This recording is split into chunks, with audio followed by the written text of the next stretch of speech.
नमस्कार मित्रों, मैं हूं डॉक्टर हरिनिवास। चैनल का नाम है संस्कृत साहित्य एवं संस्कृति। मालविकाग्निमित्रम चल रहा है। इसमें हम ये भी देख रहे हैं कि नाट्य शास्त्रीय कौन कौन से सिद्धांतों का कहाँ कहाँ विनियोग हुआ है।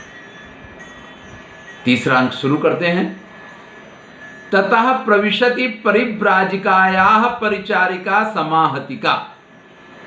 जो परिव्राजिका है उसकी परिचारिका सेविका जो है समाहतिका प्रवेश करती है और वो कहती है आज्ञप्तास्मि भगवत्या। भगवती परिव्राजिका कौशिकी, जिसको आप आगे देख चुके हैं, उन्होंने आज्ञा दी है कि समाहतिके देव्या उपायनार्थम बीजपूर्वकम गृहीत्वा गच्छेति। भाई हमें महारानी के पास जाना है तो बीज पूरक लेकर के आओ उसके साथ ही। देखिए फल है, जैसे हम संतरा कह सकते हैं, या जिसमें ज़्यादा बीज होते हैं, इस प्रकार का कोई फल है, संतरा जैसा ही फल इसको कहा जा सकता है। कुछ बड़ा नींबू की बात कहते हैं, इसको बिजौरा भी बोला जाता है। तो नाम अलग अलग हो सकते हैं, लेकिन फल कुछ इसी प्रकार का है। तो उसको लेकर के आओ। यावद प्रमद वन पालिका मधुकरिकाम अन्विष्यामि। तो प्रमद वन से ही वो फल मिल सकता है। तो उसकी जो परिचारिका है, यानी यहाँ राजा के रनिवास में जो महल है या जो वहाँ का उपवन है, उस उपवन में माली काम नहीं करता है, वहाँ माली का काम भी स्त्री ही करती है और उसका नाम है मधुकरिका। तो कह रही कि मैं मधुकरिका को ढूंढूं, वो कहाँ पे है, जिससे कि उसके पास से ये फल प्राप्त हो पाए। ऐसा तदानीया शोक अवलोकयंती तिष्ठति यावदेनाम उपसर्पामी। ओहो, वो देखो अशोक वृक्ष को बड़े ध्यान से देखती हुई, अशोक वृक्ष के नीचे वो खड़ी हुई है। तो चलो उसके पास चलती हूँ। जाकर के मधुकरिके अपि सुखस्थ उद्यान व्यापारः। उसके पास जाकर के कहती कि मधुकरिका, तुम्हारा सब कुछ ये बागीचा का काम बराबर चल तो रहा है। तो वो देख करके अहो समाहतिका, अरे समाहतिका सखी स्वागतम ते, सखी आपका स्वागत है। सखी भगवती आज्ञापयति अरिक्त पाणिना अस्मात् दृश्य जनेने तत्र भवती देवी दृष्टव्या। सखी भगवती कौशिकी ने आज्ञा दी है कि खाली हाथ महारानी के पास नहीं जाते हैं हमारे जैसे लोग, तो एक बीज पूरक ले आओ। तो बीज पूरक के साथ मैं महारानी से मिलने जाना चाहती हूँ। तो कहते नन सन्निहितम बीज पूरकम, ये रहा देखो, ये लगा हुआ है। कथे तावद अन्योन्य संघर्षितयोर नाट्याचार्योर उपदेशम दृष्ट्वा कतरो भगवत्या प्रशंसितम। अली ये तो बता, उन दोनों नाट्याचार्यों के बीच में जो कलह हो गया था, तो भगवती ने किसकी प्रशंसा की, किसके पक्ष में निर्णय दिया है? क्योंकि आपने दूसरे अंक में ये तो देखा कि गणदास का प्रदर्शन हुआ, लेकिन हरदत्त के प्रदर्शन को तो कह दिया गया था कि वे कल देखेंगे। तो देखना तो पड़ा होगा, नहीं तो सारी बात बिगड़ जाएगी। तो निर्णय किसके पक्ष में आया अभी आपको भी नहीं मालूम है, तो आपको बताना तो पड़ेगा ना। तो वो समाहतिका कहती है द्वावपि किल अगमिनो प्रयोग निपुणचा। दोनों विद्वान हैं और दोनों ही प्रयोग के कुशल हैं, किंतु शिष्यानुगुण विशेषेण मालविका उपदेशा प्रशंसिता। लेकिन गणदास की शिष्या मालविका जो है, उसका प्रदर्शन बड़ा अच्छा था, इसलिए मालविका, मतलब आचार्यों में तो दोनों की प्रशंसा एक जैसी हुई, लेकिन जब शिष्यों की प्रशंसा का नंबर आया तो मालविका प्रशंसित हुई है। अथ मालविका गतम कौलीनम किमित श्रूयते। अरे सुना है मालविका तो बड़ी कुलीन है, मतलब दासी के रूप में वो है जरूर, लेकिन दासी कुल की हो या दासी जैसे हो ऐसा लगता नहीं है। तो उसकी कुलीनता के बारे में बड़ा सुना गया है। दृढ़म किल तस्या साभिलाषो भरता। वो कहती कि नहीं, कुल की क्या बात करते हो, महाराज उसमें बहुत आसक्त हैं। किंतु केवलम धारिण्याश्चित्तम रक्षण प्रभुत्वम दर्शयति। लेकिन वो महारानी धारणी का जिस प्रकार से आदर और सम्मान करते हैं, बस इस बात को ध्यान में रख करके वो अपना स्वामित्व दिखा नहीं रहे हैं, बाकी वो बिल्कुल उसके पीछे पागल हैं। मालविका अपि एषु दिवसेषु अनुभूत मुक्ति व मालती माला म्लाना लक्ष्यते। और दशा मालविका की भी कुछ अच्छी नहीं है। ऐसी मालती माला जिसका किसी ने सेवन नहीं किया है और फिर भी वो जो कुमला गई है, इस प्रकार की वो दिखाई देती है। अतः पर न जाने, भाई इससे ज्यादा मुझे कुछ मालूम नहीं है, विसृजमाम मुझे जाने दो। एतत् शाखा विलंबितम बीज पूर्वकम गृहाण, तो वो शाखा पे जो लगा हुआ वो बीज पूरक आप लेकर के जा सकती हैं। तथा कह करके सखी त्वम अपि अतः पेशलतरम साधुजन शुश्रूषाया फलम प्राप्त नहीं। वो समाहतिका मधुकरिका को वो बीज पूरक तो ले लेती है, फिर आशीर्वाद देती है कि भाई अच्छे लोगों की सेवा करने का जो फल होता है ना, वो शीघ्रता से आपको मिले, यानी ऐसा फल आपको प्राप्त मिले। एक बड़ी ही सुंदर पंक्ति आई है, महाकवि भास ने लिखी, असत पुरुष सेवे दृष्टि विफलता बता। असत पुरुष की हुई सेवा कभी भी सफल नहीं होती है। तो यहाँ ये कहा है कि सज्जन व्यक्ति की सेवा करने का जैसे फल मिलता है ना, ऐसे जल्दी ही आपको अपनी सेवा का फल मिले। मधुकरी का धन्यवाद करती है, फिर कहती है कि जरा सा आप रुकिए, सखी सममेव गच्छावा, मैं भी आपके साथ आ रही हूँ। अहम अपि अस्य चिरायमाण कुसुमोद्गमस्य तपनीया शोकस्य दोहद निमित्तम देव्ये विज्ञापयामि। मैं भी ये जो स्वर्णिम अशोक है ना, इसमें फूल नहीं आ रहे हैं, और ये बात महारानी को बतानी बहुत जरूरी है, क्योंकि जब तक इसका दोहद पूर्ण नहीं किया जाएगा तब तक ये फूल नहीं देगा। समाहतिका कहती है युज्यतु, चलो आप भी चलो, अच्छी बात है, अधिकारा खलु, तब ये तो आपका अधिकार है कि इसके बारे में सब कुछ बताया जाए। यहाँ आके प्रवेशक पूरा होता है। देखिए, पहले अंक के बाद दूसरा अंक सीधा शुरू हो गया था, उसके बीच में किसी विस्कंभक या प्रवेशक की जरूरत नहीं पड़ी थी, क्योंकि पहला अंक जहाँ पूरा होता है वहीं से दूसरा अंक शुरू होता है। लेकिन दूसरा अंक जहाँ पूर्ण हुआ वहाँ से तीसरा अंक शुरू नहीं हो रहा है, क्योंकि दूसरा अंक इस सूचना के साथ पूरा हुआ था कि हरदत्त से ये कहा गया था कि आपके जो प्रयोग को है कल देखा जाएगा। अब या तो वो हरदत्त के प्रयोग को और दिखाएं तो नाटक फालतू में लंबा हो रहा है, और अगर उसको नहीं दिखाना है तो वो एक बात ऐसी थी जो अधूरी नहीं छोड़ी जा सकती है, तो उसकी सूचना तो देनी पड़ेगी, उसको बताना तो पड़ेगा। तो इसके लिए यहाँ पे प्रवेशक का प्रयोग किया गया।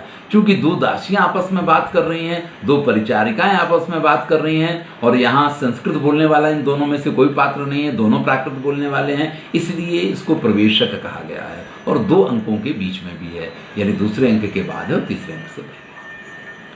अगर यहीं पे एक पात्र संस्कृत बोलने वाला होता, एक प्राकृत बोलने वाला होता, तो ये मिश्र विस्कंभक कहा जाता, और अगर दोनों संस्कृत बोलने वाले होते तो इसको विस्कंभक कहा जाता।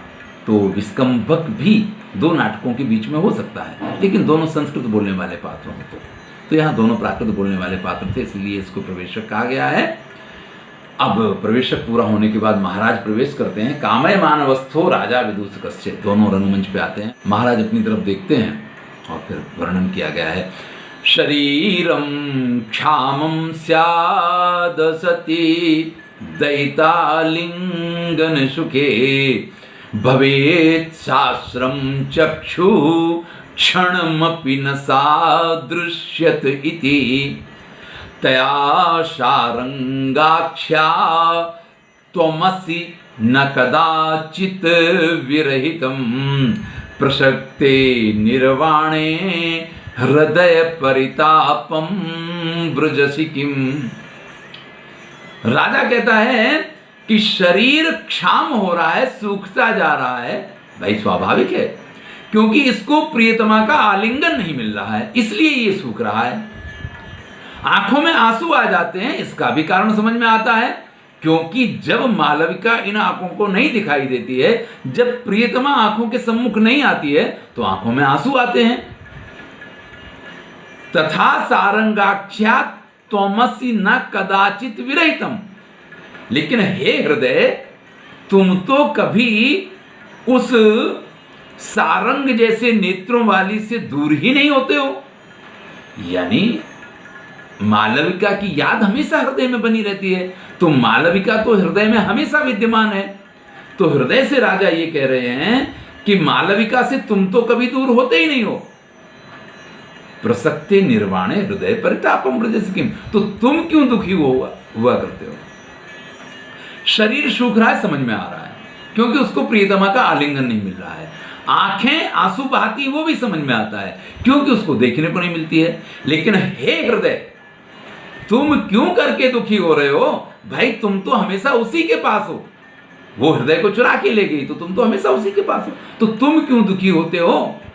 विदूषक महाराज से कहता है, अलम भवतो धीरताम उज्जित्वा परिदेविते ने, इस प्रकार से धैर्य का परित्याग करके और रोना नहीं चाहिए, ये योग्य नहीं है। दृष्टा मया तत्र भवत्या मालविकायाः प्रिय सखी वकुलावलिका, मैंने मालविका की प्रिय सखी वकुलावलिका को देखा था। श्रावितो अयम अर्थो यो भवता संदिष्टा, और उसके माध्यम से आपका संदेश मैंने उसको सुना दिया है। आपने जो मुझसे कहा था वो बराबर उसको बता दिया है कि मालविका को जाकर के उसको कहना कि महाराज उसको बहुत प्रेम करते हैं। राजा तथा कि मुक्तवती, तो उसने क्या कहा है?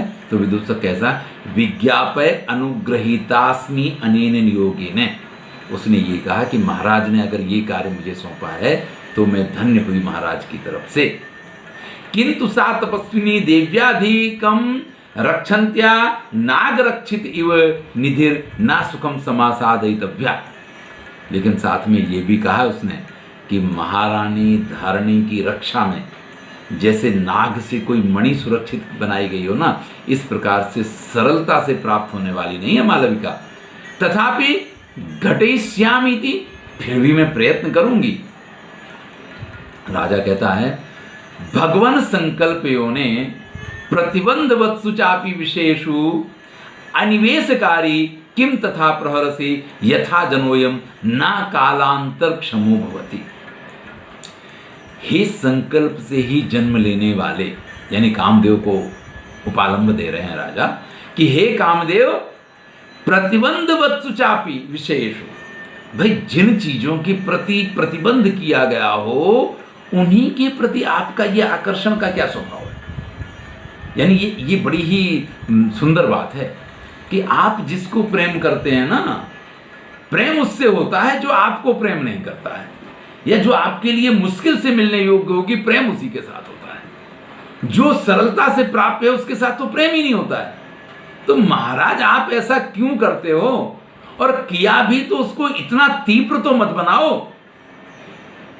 तथा प्रहरसी, आप मुझ पे इस प्रकार से प्रहार कर रहे हैं, यथा जनोयम ना कालांतर क्षमो भवति, कि अब मुझसे बिल्कुल समय ही नहीं व्यतीत होता है, अब तो एक एक क्षण भारी लगता है। तो ये तो कोई योग्य बात नहीं है। सविस्मय अत्यंत आश्चर्य के साथ कहते हैं, क्वा रुजा हृदय प्रमाथिनी क्वचिति विश्वसनीय माधुर्यम मृदु तीक्ष्णतरम यदुच्यते तदिदम मनमथ दृश्यते। तो देखिए कहाँ रोग, कौन सा रोग? हृदय प्रमाथिनी, जिससे पूरा हृदय अंदर तक, तो कहाँ तो हृदय को जो बिल्कुल मसल के रख दे ऐसा रोग। क्वचे विश्वसनीयता आयुधम, और कहाँ आपके अस्त्र। कामदेव कैसे अस्त्रों का प्रयोग करते? फूलों के बाण है ना उनके, तो वो कोई थोड़े वो इंद्र का वज्र लेके आक्रमण करते हैं, तो उनके बाण तो फूलों के हैं। लेकिन उन बाणों का प्रहार जब होता है तो उसके घाव हृदय के अंदर ऐसे लगते हैं कि हृदय चकनाचूर हो जाता है। तो राजा ये कह रहा है कि मृदु तीक्ष्णतरम यदुच्यते, भाई जो कोमल होता है वो ज्यादा खतरनाक होता है। ये जो बात कही गई है ना, तदिदम मनमथ दृश्यते, तो वो बात आपने सार्थक बना दी। मतलब जो ऐसा कहा जाता है ना कि जो कोमल होते हैं ना वो खाली देखने में कोमल होते हैं, वास्तव में तो वो बड़े भयानक होते हैं, बड़े परेशान करने वाले होते हैं। मतलब जो दिखने में कोमल होता है वो हृदय का कोमल नहीं होता, हृदय का बड़ा कठोर होता है। अगर आप उसको चाहें कि ये कोमल है और कोमलता के साथ मान जाएगा तो नहीं, वो हृदय से बड़ा कठोर होता है। आज आपने ये बात बिल्कुल सिद्ध कर दी है। ऐसे में विदूषक कहता है, ननु भणामी तस्मिन साधिनीये कृतः उपक्षेपा। अरे भाई आपको वो प्राप्त हो इसके लिए प्रयत्न शुरू कर दिए गए हैं। पर्यवस्थापयतु भवान आत्मानम, अरे अपने मन को थोड़ा सा संतोष दीजिए, ऐसा भी योग्य नहीं है। भाई आपको जो चाहिए उसके लिए प्रयत्न किए जा रहे हैं, ऐसा नहीं है कि प्रयत्न नहीं किए जा रहे हैं। लेकिन आप इतने ज़्यादा व्याकुल हो जाएं तो ये भी योग्य नहीं है। राजा कहता अथीमम दिवस शेष उपचित व्यापार विमुखे ने चेतसा क्वनु खलु याप्यामि।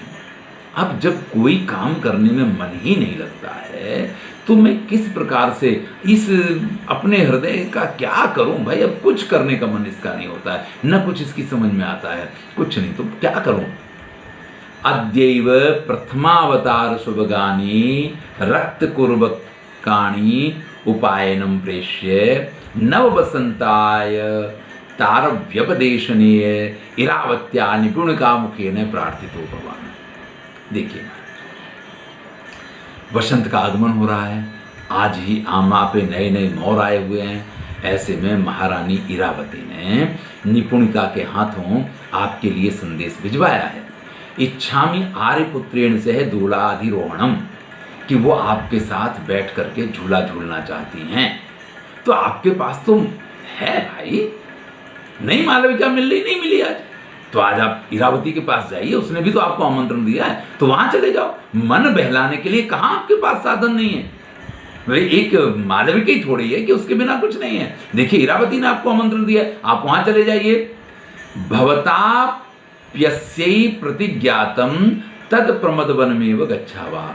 और जब निपुणिका आई थी तो आपने भी उसको वचन दिया है, इसलिए आपको वहां जाना चाहिए।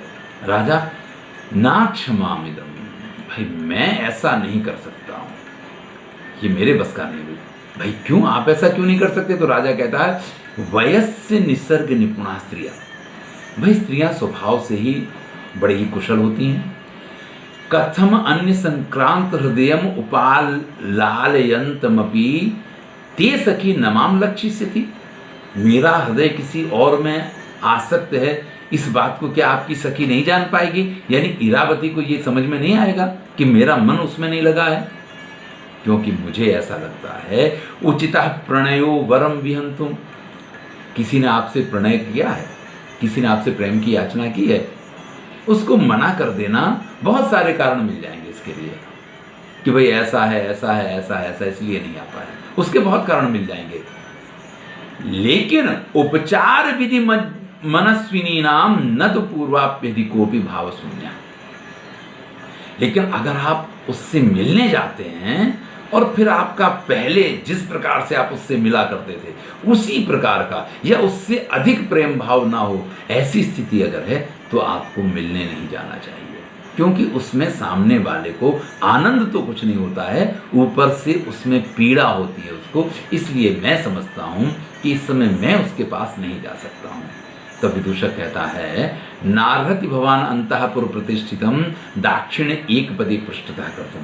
भाई अंतःपुर में जो लोग हैं आप उनके प्रति इस प्रकार से अनादरपूर्ण एक भी व्यवहार नहीं कर सकते हैं।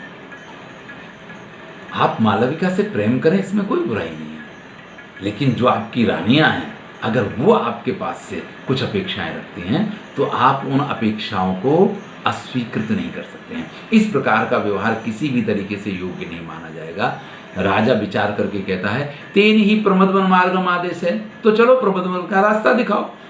ये विदूषक जो है ये महाराज का ऐसा सचिव है जो महाराज के प्रेम के संदर्भ में सभी प्रकार का मार्गदर्शन करता है। वो गुरु भी है, वो साधक भी है, और वो कभी साध्य भी बन जाएगा। हाँ, कभी साध्य तक की स्थिति पे आ जाएगा कि वो खुद को ठीक है महाराज के प्रेम का मैं साधन बन, तो इस प्रकार की स्थिति है।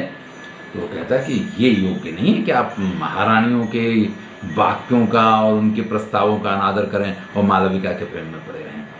विदूषक कहता है इतो आप इधर आइए, दोनों प्रमदवन की तरफ चलते हैं। एतत् प्रमदवन पवन दर चला भी पल्लवांगुली भी त्वरयतीव भवंतम प्रविष्टम। प्रमदवन आ गया है और पल्लव इस प्रकार से हिल रहे हैं, उसके पत्ते इस प्रकार से हिल रहे हैं, नवीन पल्लव जो वसंत की वजह से निकले वो इस प्रकार से हिल रहे हैं कि जैसे आपको बुला रहे हैं कि महाराज जल्दी आइए, जल्दी आइए, जल्दी आइए। यही कालिदास का जिसको कहते हैं कि मानवीकरण प्रकृति का, वो बड़ा ही प्रकृति को मनुष्य की तरह उसके साथ व्यवहार करते हैं। राजा स्पर्श सुखम रूपयित्वा, राजा को भी उस पवन के स्पर्श सुख का अभिनय करते हुए कहता है अभिजाता खलु बसंता। भाई बसंत बड़ा ही अभिजात थे, उत्तम कुल वाला है। सखे पद से देखो, आमत्तानां श्रवण सुभगै कूजितै कोकिलानां सानुक्रोशं मनसि जुर्जः संयतां पृच्छतेव अंगे चूत प्रसव सुरभिर दक्षिणो मारुतो मे सांद्र स्पर्शः करतल इव व्यापृतो माधवेन। देखिए, मत होकर के कोयल कूक रही है। बसंत में कोयल बोलती है, तो मत होके जो कोयल बोल रही है, और वो बोलना कोयल का कैसा लगता है, जो आंखों कानों को सुनने में अच्छा लगता है। तो श्रवण सुभ गई कोयकला नाम पूजितई, कानों को जो मधुर लगे, इस प्रकार के कोयल के, और कोयल भी कैसे, आमत्ता नाम, जो मस्त हो रही ऐसी कोयल की कूक से सानुक्रोशम मन से जुर्जा संयताम पृच्छते हुए, जैसे ये वसंत मुझसे ये पूछ रहा है कि कामदेव ने जो आपके ऊपर प्रहार किया है, ये आपसे बर्दाश्त तो हो रहा है, यानी जो आपका प्रेम संबंधी दुख है वो आपके लिए सह्य तो है, जैसे कि ऐसा कामदेव मुझसे पूछ रहे हैं। अंगे चूत प्रसव सुरभिर दक्षिणों मारुतों में, और आम के, मोर की और दूसरे फूलों की सुगंधी को लेकर के बहता हुआ पवन जब मेरे शरीर का स्पर्श करता है, तो सांद्र स्पर्शा करते लिए वो व्यापृतो माधवेन है, जैसे कि बसंत ने मेरे इन दुख से दुखी शरीर के ऊपर अपना हाथ फिरा फिरा करके और मुझसे वो सांत्वना देने का कार्य कर रहा है।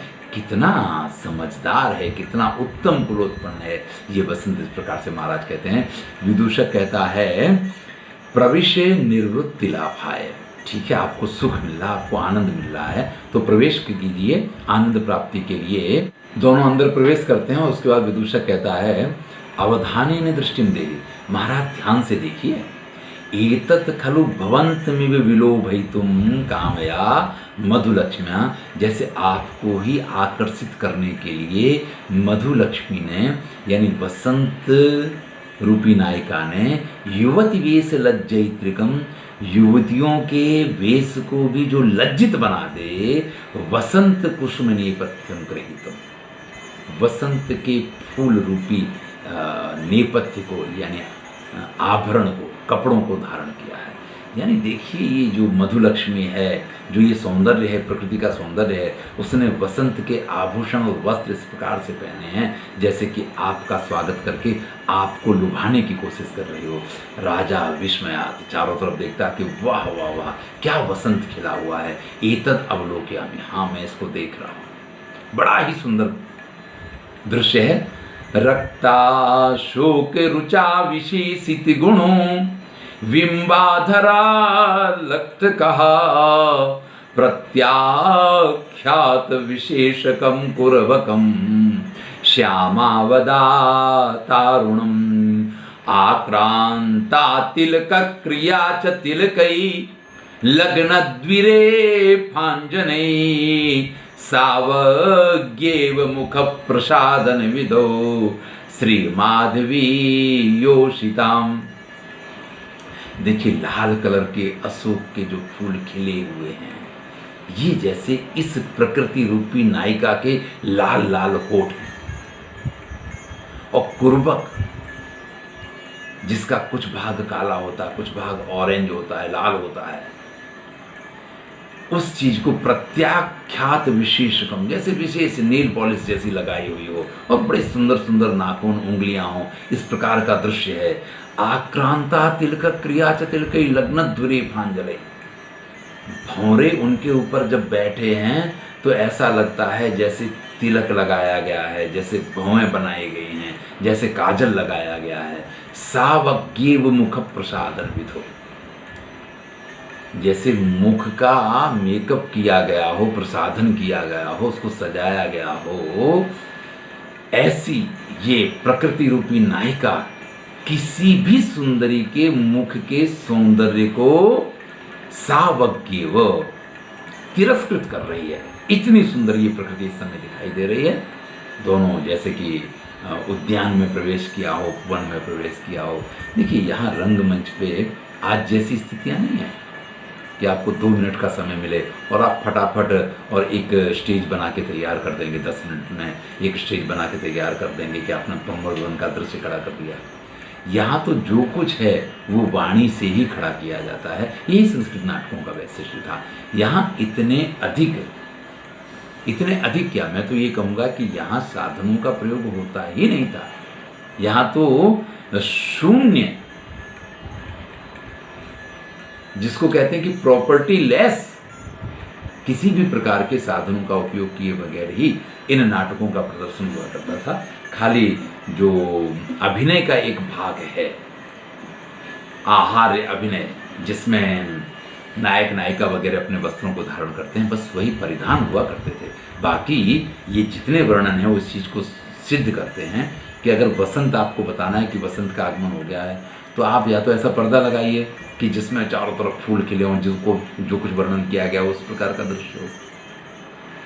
लेकिन अगर आप वो पर्दा नहीं लगा सकते हैं, आपके पास उसकी व्यवस्था नहीं है, तो फिर आप क्या करेंगे? आप वर्णन करते हैं। यहाँ महाराज ने वर्णन किया, विदूषक ने वर्णन किया, इससे आपको ये एहसास होने लग जाता है कि हाँ, इस जगह चारों तरफ बसंत खिला हुआ है।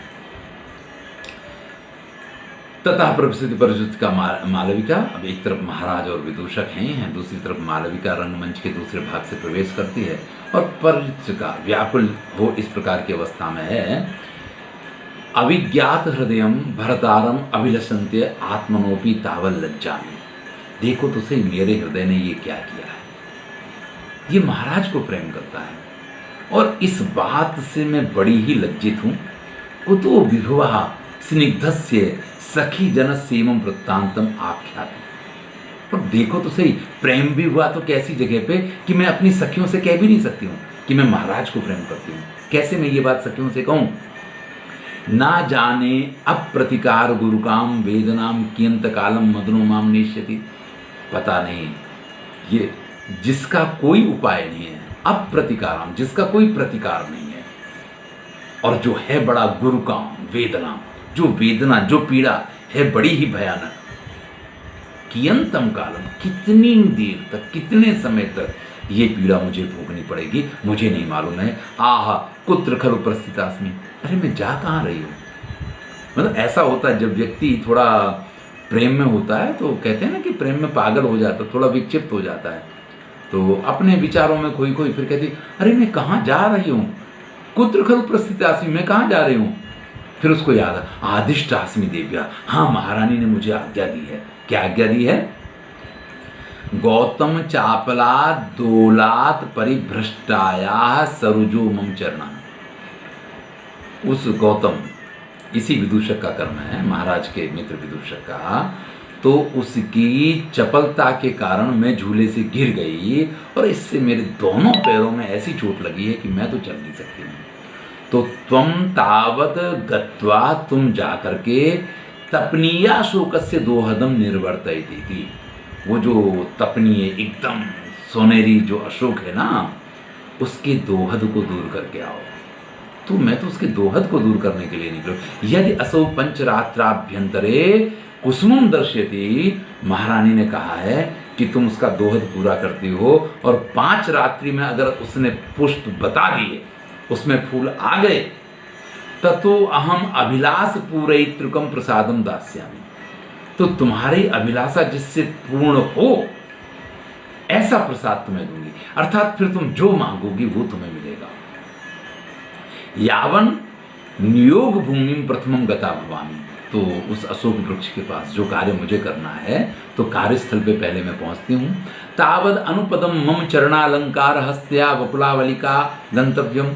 और फिर वो जो आभूषण वगैरह पहन करके इस प्रक्रिया को पूरा करना है, वो सब लेकर के वकुलावलिका वहाँ आ जाएगी। परिदेवी श्यामी तावद विश्रब्धम मुहूर्तगम। अब इस समय मैं अकेली हूँ तो थोड़ी देर आराम से रो लेती हूँ। विदूषक कहता है, वयस्य एतत् खलु सीधोपानोद्वेजितस्य मत्स्य कंडिकोपन्नता। भाई कोई बड़ा खट्टा खट्टा खा करके थक गया हो ना, और उसको मीठा खाने को मिल जाए, जैसे उसको आनंद आ जाता है, इसी प्रकार से महाराज स्थिति खड़ी हुई है। राजा कहता है अई किमेतत, ऐसा कैसे? तो कहता है ऐसा नाति परिचार वेशोत्सुक वदनई काकिनी मालविका अधूरे वर्तते। देखिए तो सही, कोई परिचारिका जिसके साथ नहीं है, कोई सेविका जिसके साथ नहीं है, और जो खुद उत्सुक दिखाई दे रही है, जिसका चेहरा बड़ा उदास उदास जैसा है, ऐसी मालविका सामने से आती हुई दिखाई, वो देखिए बड़ी दूर नहीं है, पास में दिखाई दे रही है। राजा एकदम प्रसन्न होकर, कथम मालविका, अरे मालविका है? अथ किम, हाँ महाराज। राजा कहता है शक्यम इदानीम जीवितुम अभिलंबितुम, अब मुझे लगता है कि मेरे प्राण बच जाएंगे, बाकी मुझे तो लग रहा था कि मैं मर ही जाऊंगा। देखिए संस्कृत का ये वैशिष्ट्य है, यहाँ प्रेम खाली शब्दों में होता है ऐसा नहीं है, यहाँ ऐसा हो जाता है। ये समझने की बात है। कहाँ पे लोग क्या कहते हैं या लोक में आपको कैसा प्रेम देखने को मिलता है, वो तो लोक ही आपको बता सकता है, लेकिन संस्कृत में ऐसा नहीं होता है। संस्कृत में तो जो प्रेमी है वो प्रेम में मर जाया करता है। आप पुंडरीक की कथा देख सकते हैं कादंबरी में, आप बहुत सारी ऐसी कथाएं देख सकते हैं। तो राजा भी कह रहा है कि अब मुझे लगता है कि मेरे प्राण बच सकते हैं, क्योंकि अगर मालविका के थोड़े से दर्शन हो जाए ना तो सफल मनोरथ हो जाऊंगा। यद उपलभ्य समीप गताम प्रियाम हृदय उच्छ्वसितम मम विक्लवम तरुव्रताम पथिकस्य जलार्थिना सरितमार सीता दिवसार साथ। जैसे किसी को बहुत जोर से प्यास लगी हुई हो ना, बहुत जोर से प्यास लगी हो, वन में चला जा रहा है लेकिन उसको कहीं भी दिखाई नहीं दे रहा है, कहीं पता नहीं कि पानी कहाँ पे है, और ऐसे में ऊपर आकाश में सारस उड़ रहे हो और उससे अंदाज मिल जाए कि हा उस जगह पे पानी है, वहाँ पानी पीने को मिल जाएगा। तो किसी प्यासे व्यक्ति को जैसे उड़ते हुए सारस पक्षी को देख करके और नदी का अनुमान लग जाए, जल का अनुमान लग जाए, तो जिस प्रकार से उसको आनंद होता है, उसके प्राण बच जाते हैं, उसी प्रकार से तद उपलब्ध समीप गताम प्रियाम, इस प्रकार से पास में आ गई मेरी प्रियतमा को देख करके मेरे हृदय के श्वास जो है ना, उनकी विकलता, उनकी व्योहलता, उनकी व्याकुलता थोड़ी कम हो जाएगी। अब मेरे जीने का एक बहाना या थोड़ी देर के लिए उसमें एक साधन मिल गया है।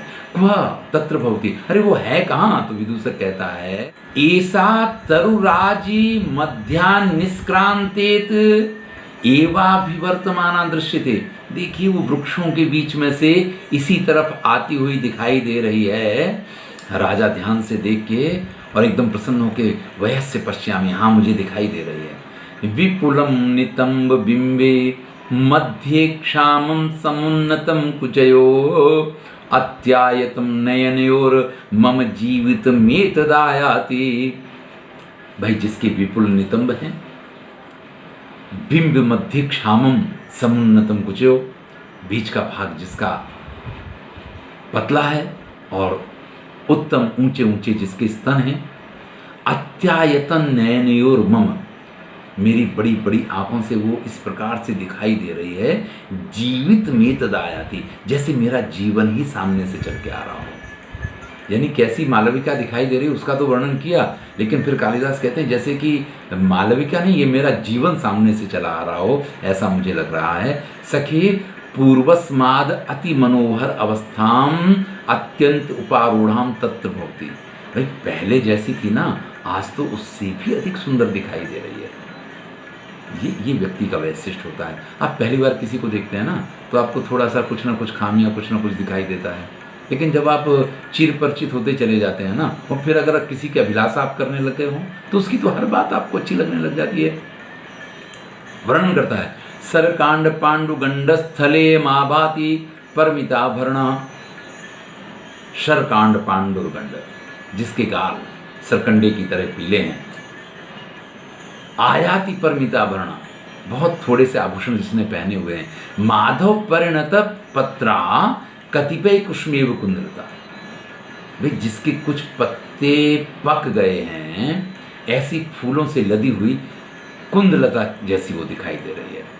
यानी मालविका जो है उसके हाव भाव पहले की तरह प्रसन्न नहीं, आज वो कोई अभिनय नहीं कर रही है, वो अभिनय करने नहीं आई है, लेकिन सौंदर्य तो वही है, फिर भी कुछ ना कुछ उसमें कमी दिखाई दे रही है, फिर भी लग ज़्यादा सुंदर रही है। विदूषक कहता है ऐसापि भवानी व मदन व्याधिना परमृष्टा भविष्यति। आपकी तरह उसको भी ये प्रेम का रोग लग गया है, इसलिए वो भी आपकी तरह ही है। सौहार्द में वो उपस्थिति, आप तो मेरे मित्र हैं इसलिए आपको इस तरीके की बात दिखाई देती है। अरे मैं उसको प्रेम करता हूँ, वो मुझे प्रेम करती है, ऐसा कैसे कहा जा सकता है? वो तो आप मेरे मित्र हैं इसलिए ये बात कर रहे हैं। तभी मालविका बोलती है अयम सा सुकुमार दोहदापेक्षी अग्रहित कुसुम नेपथ्य उत्कंठिताया ममाशो को अनुकरोति। ये वो सुकुमार दोहद की जिसको अपेक्षा है, यानी अशोक के जो वृक्ष होते हैं उनके दोहद भी क्या, उनकी इच्छाएं क्या, देखिए तो संस्कृत में ही पाया जाएगा। आप किसी अन्य साहित्य को पढ़िए, कहाँ है मुझे तो नहीं मालूम है। अगर किसी विद्वान के पास से आपको जानने को मिले तो आपको ये प्रश्न पूछना चाहिए कि जैसी संस्कृत में बातें की गई हैं, ऐसा क्या अन्य जगह पाया जाता है?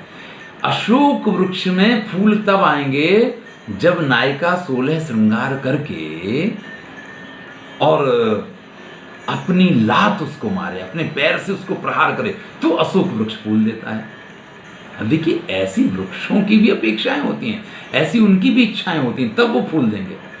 और ये तो ठीक है।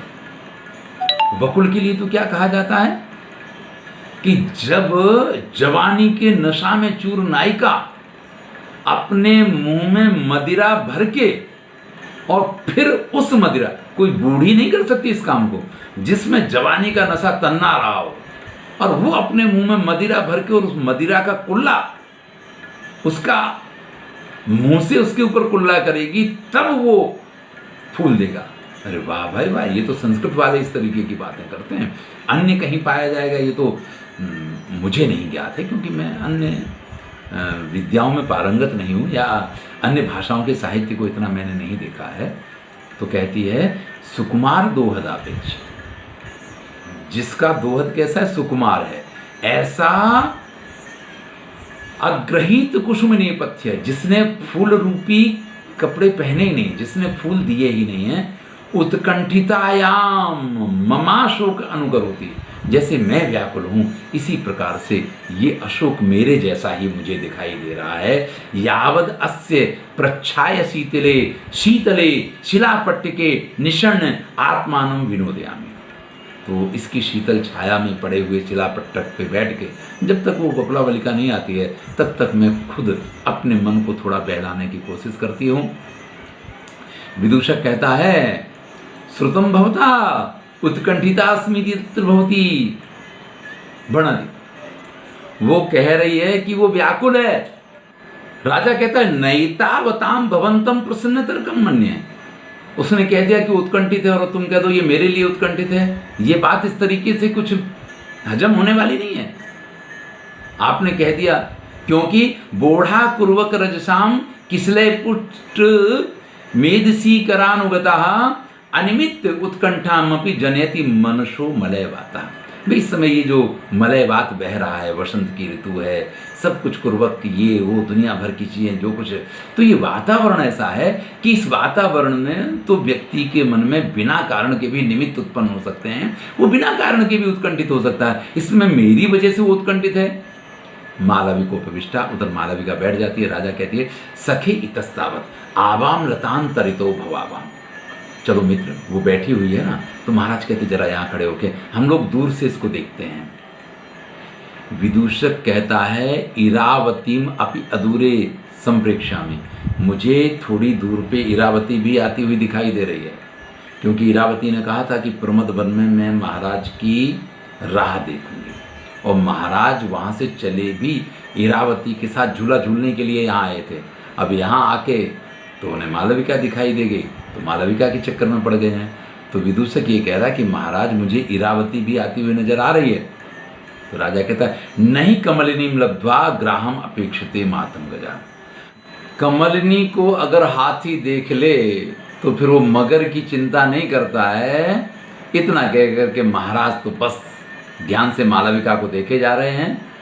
अब मालविका क्या कर रही है उसका वर्णन करते हैं। हृदय निर्लंबनाद अति भूमि लंघिनस्ते मनोरथाद विरम। अरे हृदय, जो मनोरथ सिद्ध नहीं हो सकते हैं, जिसका कोई आलंबन यानी जिसका कोई साधन नहीं है, ऐसे निरलंबनात अति भूमि लंघने, बड़ा लंबा है जो, इस प्रकार के मनोरथ से वापस आ जा। विरम किम मामायास्य, क्यों मुझे परेशान करता है, इस प्रकार से अपने हृदय को उपालंब दे रही है। विदूषक राजा की तरफ देखता है, देखा मैं कह रहा था ना, तो राजा कहता प्रिय पश्य वामत्वम स्नेह से। देखो ये स्नेह की वक्रता कैसी है। औत्सुक्य हेतुम विवरणोषि तत्वम तत्वान बौद्धैक रसो न तर्कः तथापि रंभोरु करोमि लक्ष्य आत्मान में सा परिदेविता नाम। उसने कोई कारण नहीं बताया है कि उसकी उत्सुकता किसके लिए है, मतलब कौन सी ऐसी चीज है जो उसके लिए अप्राप्य है, जिसके बारे में वो ये कह रही है। तो इसमें कोई मेरा उल्लेख नहीं किया है कि वो मैं उसके लिए अप्राप्य हूं, मेरे लिए वो ऐसा कर रही है। लेकिन फिर भी उत्सुकता का हेतु कारण जो उसने नहीं कहा है,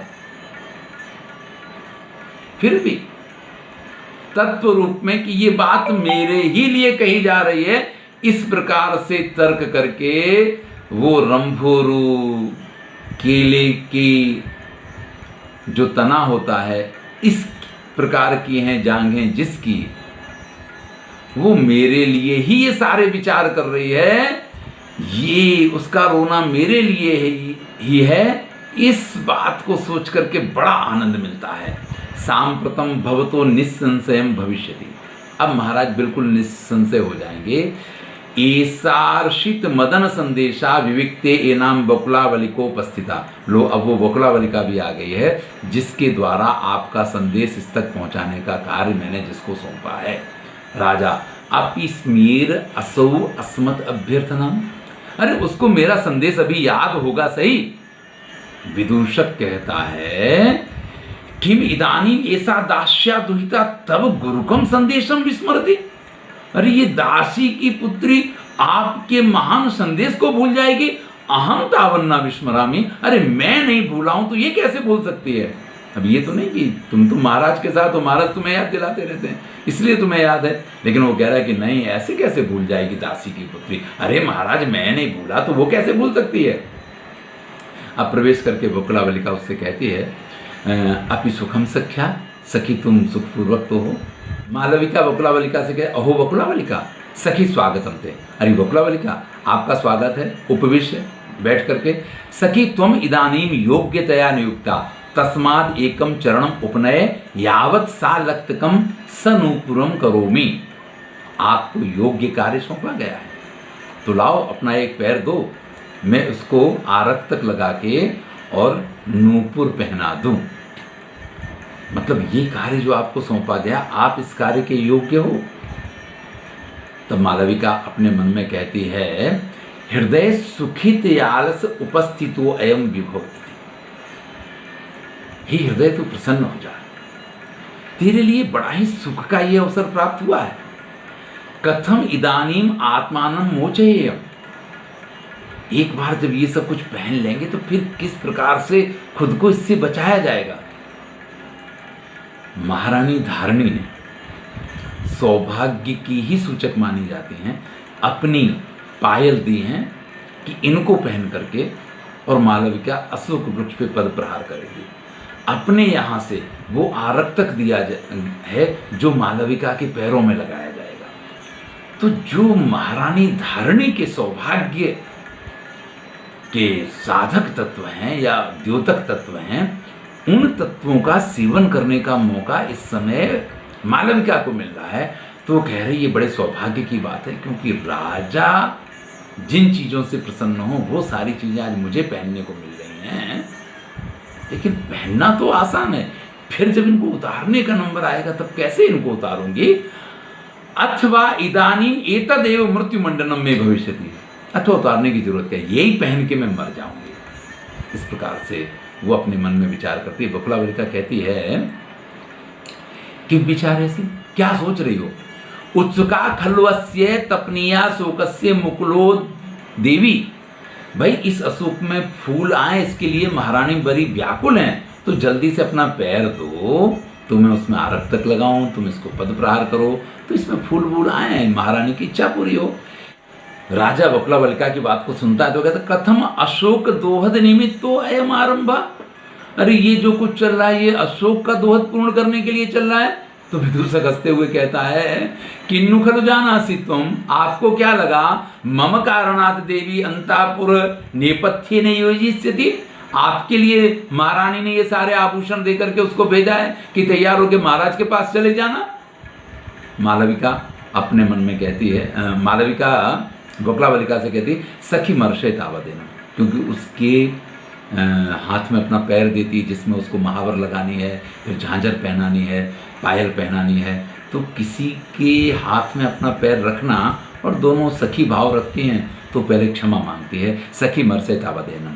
तो वक्लावलिका के आई शरीर मसी में, तुम तो मेरा ही शरीर हो, नाटकी ढंग से जैसे कि उसमें आरक तक लगा रही हो पैर में और नूपुर पहना रही, इस प्रकार का अभिनय करती है। राजा कहता है चरणांत निवेशिताम प्रियायाः सरसाम पस्य वयस्य राग रेखाम प्रथमामिव पल्लव प्रसूतिम हर दग्धस्य मनोभव द्रुमस्य।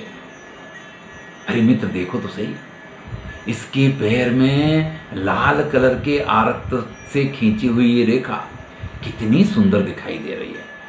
कालिदास उपमा देते हैं जैसे कामदेव के जिस शरीर को शिव जी ने जला करके भस्म कर दिया, वो वृक्ष रूपी कामदेव में नवीन नवीन पल्लव फूटे हो ना, वो जैसे दिखाई दे रहा हो, ऐसे कितने सुंदर इसके पैर दिखाई दे रहे हैं। विदूषक कहता है चरणानुरूपस्तत्र भवत्या अधिकारा उपक्षिप्ता, भाई जैसे सुंदर चरण हैं उसी प्रकार का इनको ये कार्य सौंपा गया है। राजा कहता है सम्यगाः, आप बिल्कुल सही कह रहे हो। नव किशलय रागेण अग्रपादेन वाला, नव किशलय रागेण अग्रपादेन वाला स्फुरित नखरुचा दोहन्तुमर्हत्यनेन अकुसुमित अशोक दोहदापेक्षया वा प्रणमित शिरसं वा कांत्रमार्द्रापराधम। नवीन किशलय, नई नई कोपल फूटती है ना, नए नए पत्ते निकलते हैं, तो नवीन किशलय की तरह से लाल लाल रंग का अग्रभाग में जिसके में आरक तक लगाया गया है और जिसके नाखून स्फुरित नखरुचा, जिसके नाखूनों में से एक विशिष्ट प्रकार की कांति निकल रही है, ऐसे सुंदर पैर का जब प्रहार ये इस अशोक पे करेगी तो ये पैर जो है अकुसुमित अशोकम, या तो जिसमें फूल नहीं आए हैं ऐसे अशोक के दोहद को पूर्ण करने के योग्य है, अथवा किसी ऐसे प्रियतम को जिसने कुछ अपराध किया हो उसके सिर पे मारने लायक ये सुंदर चरण हैं।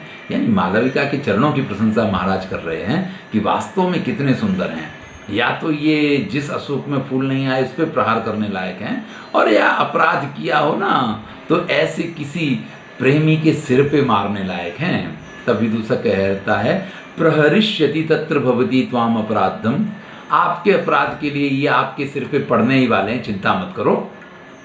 राजा मूर्धनाम प्रतिग्रहीतम वचः सिद्धिदर्शिनो ब्राह्मणस्य, सिद्ध का दर्शन करने वाले ब्राह्मण के इन वचनों को मैं अपने सिर पे स्वीकार करता हूँ। इस प्रकार से तथा प्रविशति युक्त मदा इरावती चीटीचा।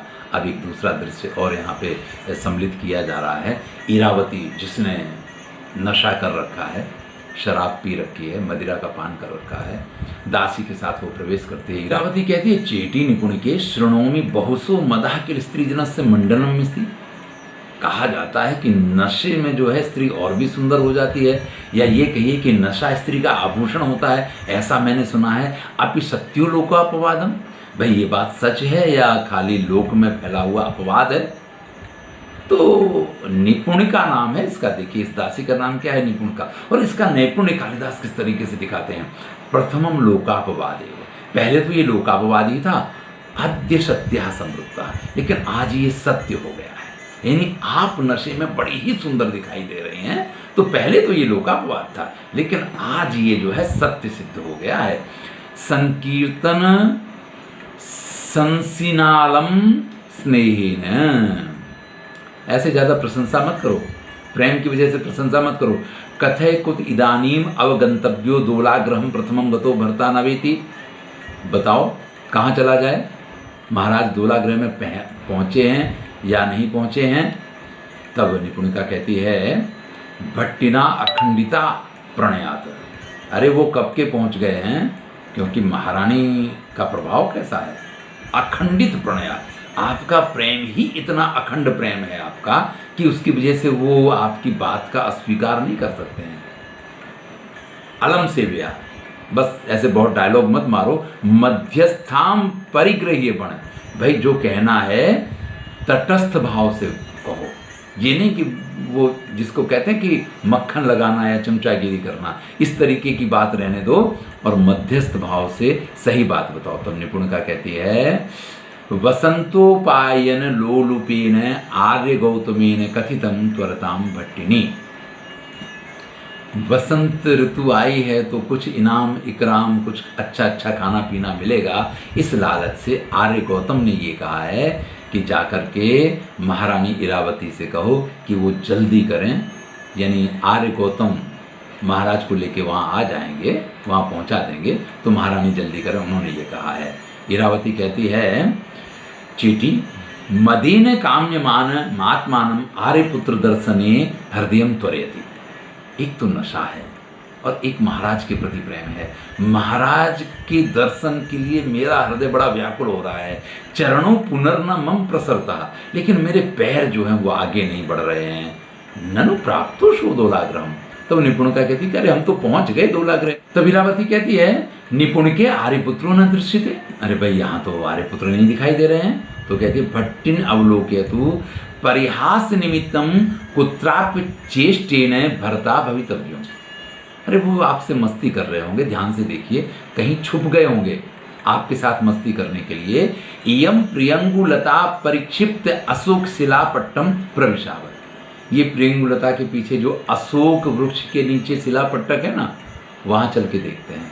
तो अब देखिए वही शिलापट्टक है जहाँ मालविका बैठी हुई है, वही अशोक का वृक्ष है। अब वहीं पे कालिदास इन पात्रों को भी ले आते हैं। विदूषक और महाराज एक जगह पे छुपे हुए हैं। बकुलावलिका और मालविका का जो कुछ चल रहा है कि वो महावर लगा रही है, वो बातें करती जा रही है, वो एक प्रोग्राम चल रहा है। और यहाँ पे इरावती और उसकी दासी निपुणिका को भी लेकर के कालिदास आ गए हैं।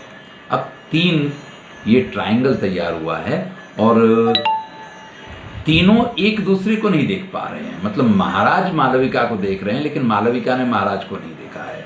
महाराज ने इरावती को नहीं देखा, इरावती ने महाराज को नहीं देखा है, लेकिन इरावती भी मालविका को देख पा रही है। अब इस स्थिति में जो कुछ बातें हो रही हैं आप आनंद लीजिए। भास ने भी कुछ इस प्रकार के दृश्यों का परिकल्पन किया है और आयोजन किया है। यहाँ कालिदास का भी ये आयोजन बड़ा ही सुंदर है। प्रविशावा, तो हम लोग वहाँ उस अशोक के नीचे शिलापट्टक पे चलते हैं। धारणी इरावती कहती तथा अवलोके तो भट्टिनी च्यूतांकुरम विचिन्वत्या पिपीलिका भीर दृष्टम। अरे हम तो यहाँ आम की अंकुर तोड़ने आए थे और यहाँ तो चींटियां चिपट गईं, देखो तो सही महारानी। इरावती पूछती कथम क्यों, क्या हुआ? एषा अशोक पादप छायायाम मालविकाया बकुलावलिकाया चरणालंकारम निर्वर्तयति। अरे देखिए तो सही, वहाँ अशोक वृक्ष के नीचे वो बकुलावलिका मालविका के चरणों को किस प्रकार से श्रृंगारित कर रही है।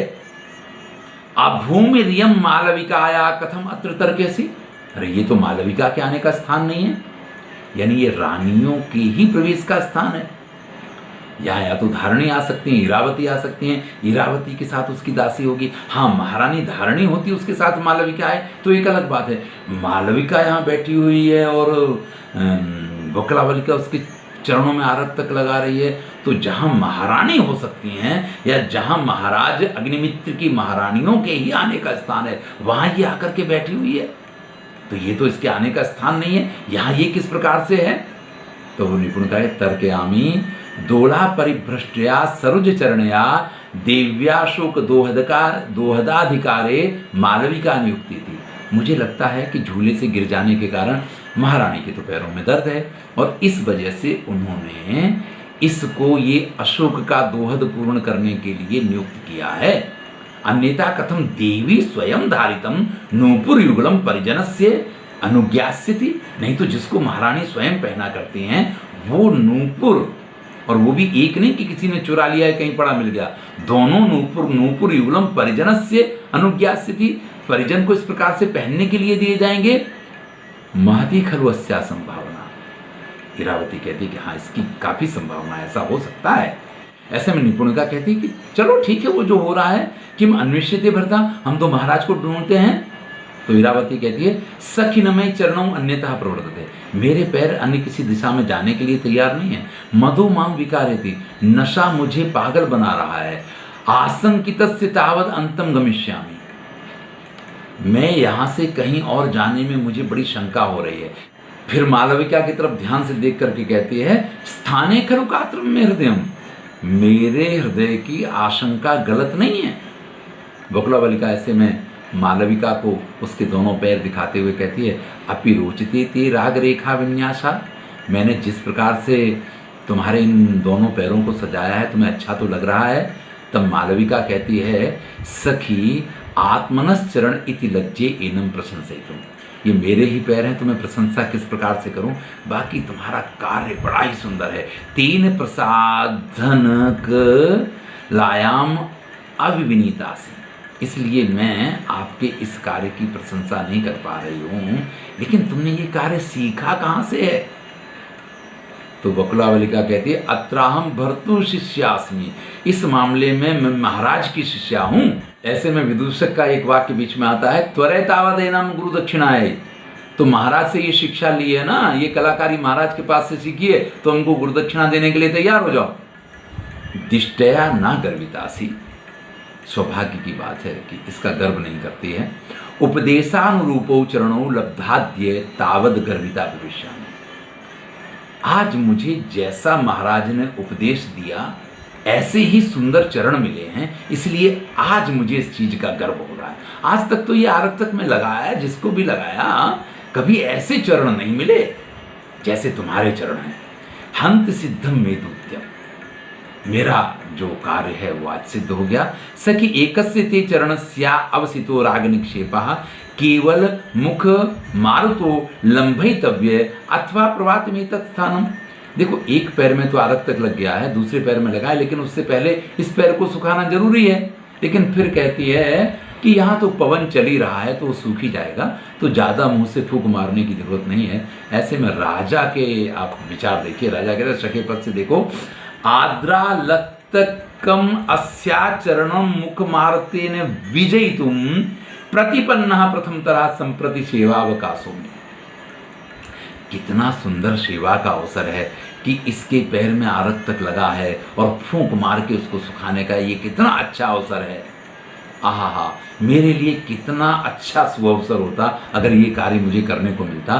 तब विदूषक कहता है कुतस्ते अनुशया चिरम भवता एतत् क्रमेण अनुभवितव्यम, बहुत चिंता नहीं करो, ये काम आपको लंबे समय तक करते ही रहना है। मतलब ये तो सौभाग्य ही नहीं मिलेगा, परमानेंट ये काम ही आपको मिल जाएगा। इस प्रकार से महाराज की व्यंग्य भी करता है और उनकी मजाक भी उड़ाता है।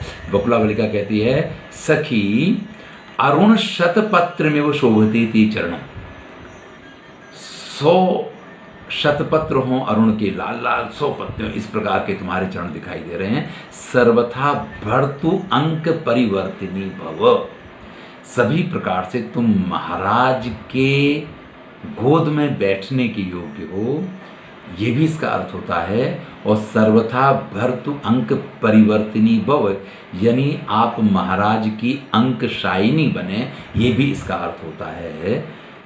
तुरंत इरावती निपुणिका की तरफ देख रही है कि देखिए बकुलावलिका कैसे बोल क्या रही है। ये राजा भी कहता है ममे आसीह, मेरा भी कुछ ऐसा ही आशीर्वाद है।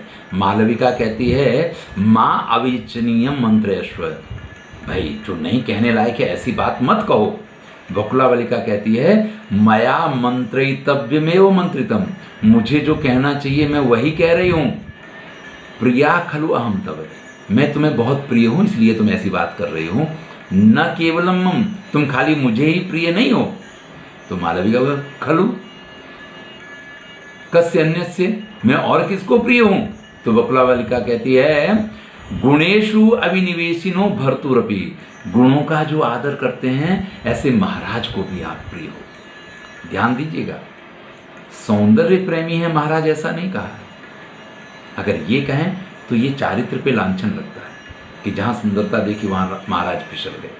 कहा क्या है? गुणेशु अभिनिवेशिनो, जहां गुण होते हैं महाराज को वो चीज अच्छी लगती है। जहां गुण है वहां जिसको कहें कि अभिनिवेश, वहां पे रुकना, उसका स्वीकार करना, ये अच्छी बात होती है। तो ऐसे महाराज को भी तुम अत्यंत प्रिय हो। मालविका कहती है अलीकम मंत्र से एतदेव मयि नास्ति, झूठ बोल रही हो, यही तो मेरा नसीब नहीं है। भाई वो भी तो महाराज को प्रेम करती है, तो कह रही वही तो मेरा नसीब नहीं है। सत्यम त्वयि नास्ति भर्तु कृषेषु वर पांडुरेषु दृश्यते अंकेषु। हाँ वो तुम्हारे नसीब में नहीं है, लेकिन महाराज के सूखते जाते अंग प्रत्यंग में वो चीज दिखाई दे रही है। निपुणिका कहती है प्रथम गुणितमिव हताशाया उत्तरम, ये तो पहले से ही टोटल करके रखा हो ना और जवाब दे दिया जाए ना, इस प्रकार से पहले से रटे हुए जवाब दे रही है ऐसा लग रहा है। यानी ये ऐसा नहीं है कि अभी कहा जा रहा और ये जवाब दे रही है, ये पहले से तैयारी करके आई है महारानी। बड़ी ही, मैंने कहा ना कि कालिदास ने निपुणिका को बड़ा ही निपुण बताया है। फिर बकुलावलिका मालविका से कहती है अनुरागो अनुरागेण प्रत्येष्टव्य इति सुजन वचनम प्रमाणीकुर्वे। भाई अनुराग को अनुराग से ही जवाब देना चाहिए। अगर कोई आपको प्रेम करता है तो आपको भी प्रेम से ही उसका जवाब देना चाहिए। ये जो सुजनों ने, श्रेष्ठ लोगों ने ये जो बात कही है, तुमको उसका पालन करना चाहिए। तो मालविका कहती है किम आत्मनश्छंदेन मंत्रे से, क्यों अपने मन से एक के बाद एक बात बनाते हुए बोलती चली जा रही हो, कुछ भी बोले जा रही हो। तो वो कहती नहीं नहीं, मैं अपने मन से कुछ नहीं कह रहा हूँ। भर्तु खलु एतानी प्रणय मृदु कान्यक्षराणि वक्त्रांतरितानि, ये महाराज के ही शब्द हैं, सिर्फ तुमको सुनाई दूसरे मुख से दे रहे हैं, इसमें कुछ भी मेरा नहीं है। ये जो भी शब्द हैं, देखिए निपुणिका की बात सत्य निकली। उसने कहा था ये तो पहले से ही कुछ रटा रटाया बोल रही है, तो वो भी कहती कि नहीं इसमें मेरे शब्द नहीं है, ये तो महाराज के ही शब्द हैं, सिर्फ वक्त्रांतराणी, दूसरे मुख से तुम्हारे सम्मुख आ रहे हैं।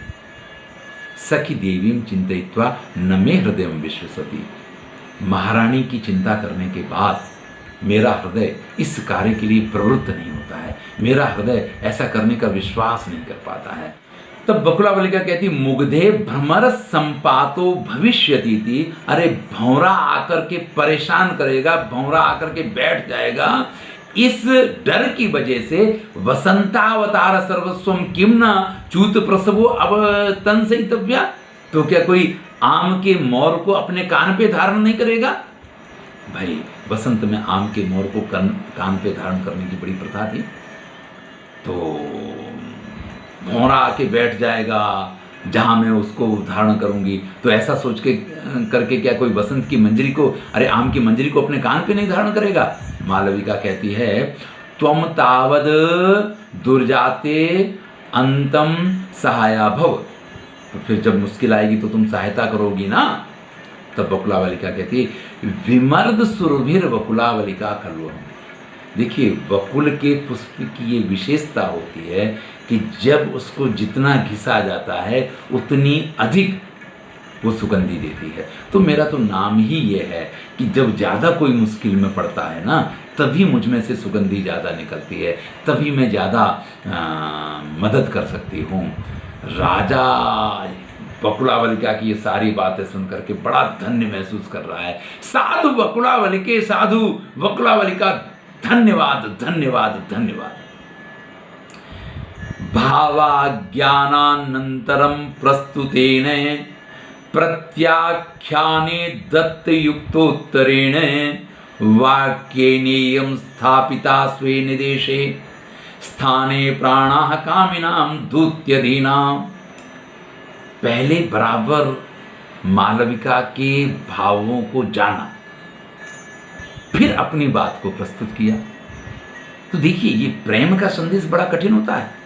कामार्ता ही प्रकृति कृपणा चेतना चेतनेषु, जब कालिदास लिखते हैं मेघदूतम में, तो वहां ये भी कहते हैं संदेशार्थम को पटुकर्ण ही प्राण भी प्रापणीय। भाई, प्रेम का संदेश पहुंचाने के लिए बड़े ही होशियार व्यक्ति की जरूरत होती है, और ये बकुलावलिका बड़ी होशियार है। राजा वर्णन करते हैं कि उसके भावों को बराबर जानने के बाद अपनी बात को प्रस्तुत करना, और जब आपकी बात का वो विरोध करे तो योग्य रूप से उसका उत्तर देना कि नहीं नहीं नहीं, यही सच है, मैं कह रही हूँ वही सच है।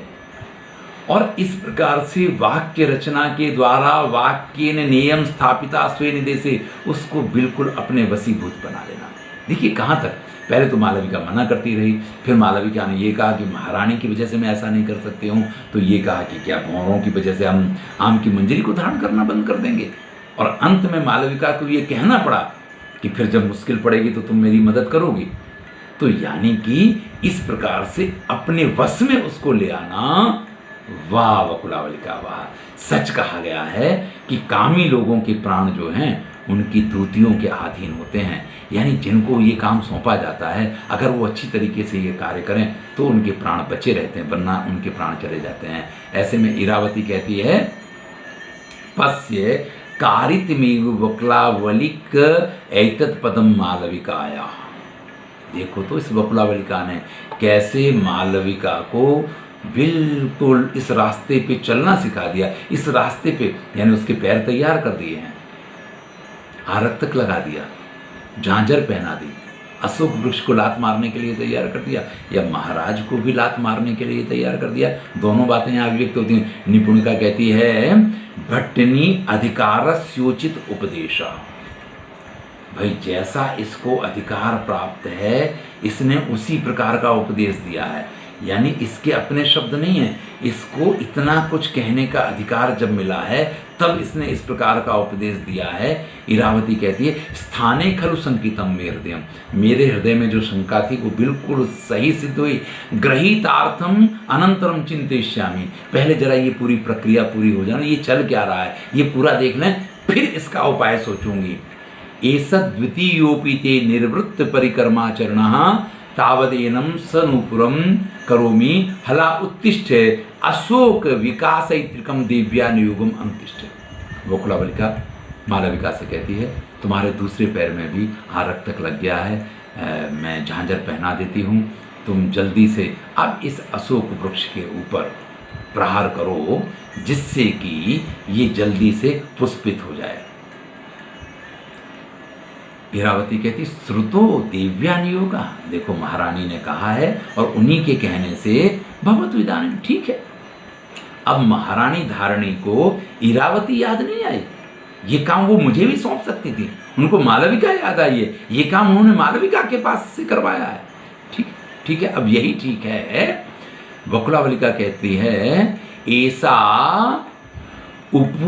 उपारूढ़ रागः उभयो क्षमा पुरतस्ते वर्तते।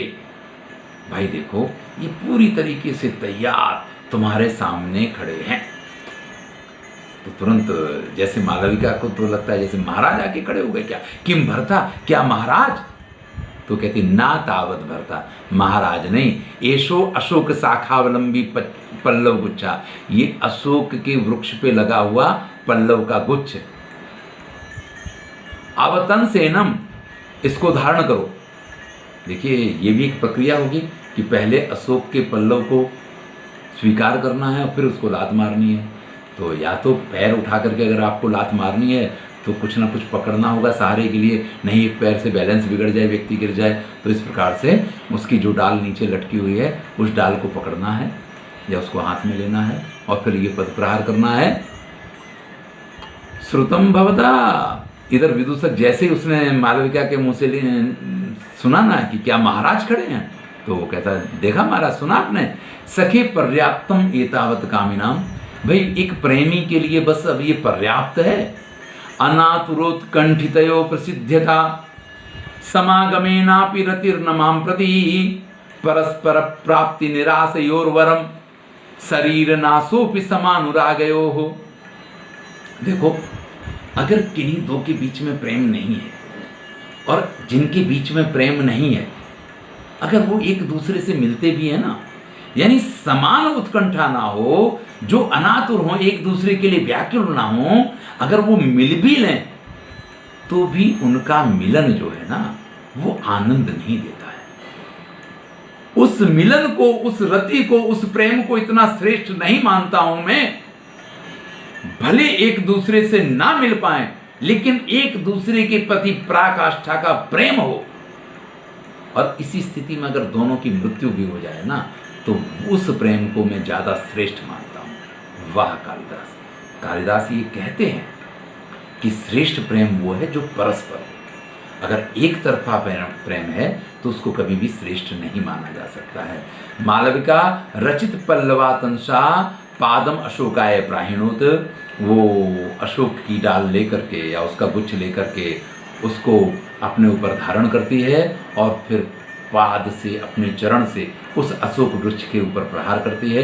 राजा कहता है, वयस्य मित्र आदाय कर्ण किशलय मस्मादि यत्र चरण अर्पयति उभयो सदृश विनिमयात आत्मानं वंचितम मन्ये।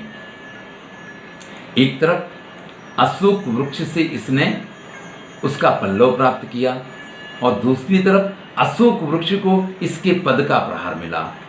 तो इन दोनों ने एक दूसरे का उपकार भी किया और एक दूसरे के पास से प्रसाद भी प्राप्त कर लिया।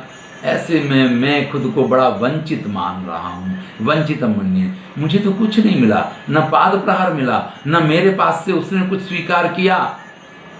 वकुलावलिका कहती है, सखी नास्ति ते दोषः निर्गुणो अयम अशोकः यदि कुसुमोद्गम मंथरो भवेत यस्ते चरण सत्कारम लब्ध्वा। सखी, तुमने जिस प्रकार से इसको अपने पैर से सत्कारित किया है, अगर फिर भी ये फूल ना दे तो इसमें तुम्हारा दोष नहीं, यही निर्गुण होगा तो ऐसा बनेगा, नहीं तो ये तुरंत ही इसको फूल लग जाएं। तुरंत नहीं तो एक प्रकृति का चक्र होता है, तो जल्दी ही इसको फूल आ जाने चाहिए। राजा कहता है, अनेन तनु मध्यया मुखुर नूपुरा रविना नवाम्बु रूह कोमलेन चरणेन संभाविता। इस पतली कमर वाली ने मुखर नूपुरा, जिसके पायलों की झनकार झंझन झंझन बरबर सुनाई दे रही है, अपने नवीन कमल जैसे कोमल चरणों से जिसका संभाविता सत्कार किया है। यहाँ लात मारी नहीं गई है, ये तो सत्कार किया गया, दोहद पूर्ण किया गया है। अशोक यदि सद्य एवं मुक्लयिना संपत्ति से, अगर इस अशोक में ऐसे पग का प्रहार होने के बाद भी तुरंत अगर फूल नहीं आते हैं, वृथा वहसि दोहदम ललित कामी साधारणम, तो बड़े बड़े प्रेमियों की जैसी अभिलाषाएं होती हैं, इस प्रकार का दोहद व्यर्थ में ही ये लेकर के घूमता है। अरे जब तुम ऐसा दोहद रखते हो तो तुमको फल भी या फूल भी तुरंत देने चाहिए। सखे वचनानुसरणम पूर्वकम प्रवेष्टुम इच्छामि। मित्र, कुछ बात करनी है इसके साथ में, ऐसे नहीं खाली दूर दूर से देख करके बात नहीं बनेगी, कुछ बात करनी है इसके साथ, कुछ उपाय करो। तो विदूषक कहता है, चलो थोड़ा सा हंसी मजाक करते हैं। वो प्रवेशम कुर्ता, दोनों वहां पहुंच जाते हैं। निपुणिका भट्टिनी भट्टनी भर्त्रात्र प्रविशति, नजर पड़ गई निपुणिका की और वो इरावती से कहती, महारानी देखो देखो, महाराज यहाँ प्रवेश कर रहे हैं। एवं प्रथमम मम चिंतितम हृदय ने, मेरे हृदय में पहले से ही इसी बात की चिंता थी। मुझे जो अंतर से व्यग्रता हो रही थी, इरावती कहती, मुझे कुछ अंदर से इस चीज की आशंका थी कि ऐसा कुछ होने वाला है। विदूषक कहता है, युक्तम नाम अत्र भवतः प्रिय वैश्य अयम अशोकः एनम वाम पादेन ताड़यितुम। अरे तुमको मालूम नहीं है, ये अशोक वृक्ष जो है ये महाराज का मित्र है और आपने इसके ऊपर अपने पैर से प्रहार किया है, ऐसा तुम कैसे कर सकती हो? तो दोनों एकदम से, वकुलावलिका और मालविका एकदम से संभ्रमित होकर के, अहो भर्ता, अरे महाराज। विदूषक वकुलावलिका से कहता है, वकुलावलिके गृहीतार्थया त्वया अत्र भवती ईदृशम अभिनयम कुर्वती कस्माच्च निवारिता। अरे चलो ये तो नहीं है, तुम तो पुरानी हो, तुम्हें तो ये सारी बातें मालूम है कि ये अशोक वृक्ष जो है इसका क्या महत्व है, तो तुमने इस प्रकार का अभिनय करने से इसको रोका क्यों नहीं? मालविका जैसे बड़ी डर गई हो, इस प्रकार से भय का अभिनय करती है। निपुणिका ऐसे में कहती है, भट्टिनी पश्य, महारानी देखो, किम प्रवृत्तम आर्य गौतम, ये आर्य गौतम क्या कर रहे हैं, देख रहे हैं आप, इन्होंने ये क्या ड्रामा शुरू कर दिया है। कथम खलु ब्रह्म बंधु अन्यथा भवती, नहीं तो ये ब्रह्म बंधु, अरे भाई इसका तो जीवन ही इसी से चलता है, नहीं तो फिर गौतम गौतम कैसे रह जाएगा। आर्य ऐसा दिव्या नियोगम अनुष्ठितम एतस्मिन् अतिक्रमे परिवर्तीयम प्रसीदतु भरता। वकुलावलिका कहती है कि महाराज उसने तो खाली महारानी की आज्ञा का पालन किया है, ऐसा कुछ उसका इरादा नहीं था, इसलिए महाराज क्षमा करें। और ये कहते हुए खुद भी महाराज के पैरों में पड़ती है और मालविका को भी महाराज के पैरों में गिरा देती है, यानी उसको भी झुका देती है। राजा यदि एवं अनपराधासी, अरे भाई अगर ऐसी बात है तो इसमें तुम्हारा कोई दोष नहीं है। उत्तिष्ठ भद्रे, भद्रे खड़ी हो जाओ, खड़ी हो जाओ। इति हस्ते न गृहीत्वा, इस प्रकार से अपने हाथों से पकड़ के और मालविका को खड़ा करता है। तो देखिए पहले अंक में चित्र में देखा था, दूसरे अंक में नृत्य करते हुए देखा, और इस तीसरे अंक में महाराज उस मालविका को अपने हाथों से पकड़ के खड़ा करते हैं, तो देखते भी हैं और उसका प्रथम स्पर्श भी महाराज को यहाँ मिलता है। विदूषक कहता है, युज्यते देव्यत्र मानितव्य, अरे भाई अगर महारानी की आज्ञा से ये कार्य किया है तो आप प्रशंसा के पात्र हैं, सम्माननीय हैं, मतलब फिर तो आपने एक कार्य किया है, आपने कोई अपराध नहीं किया है। राजा कहता है, किशलय मृदोर विलासिनी कठिने निहितस्य पादपस्कंदे चरणस्य न ते बाधा संप्रति वामोरुवामस्य।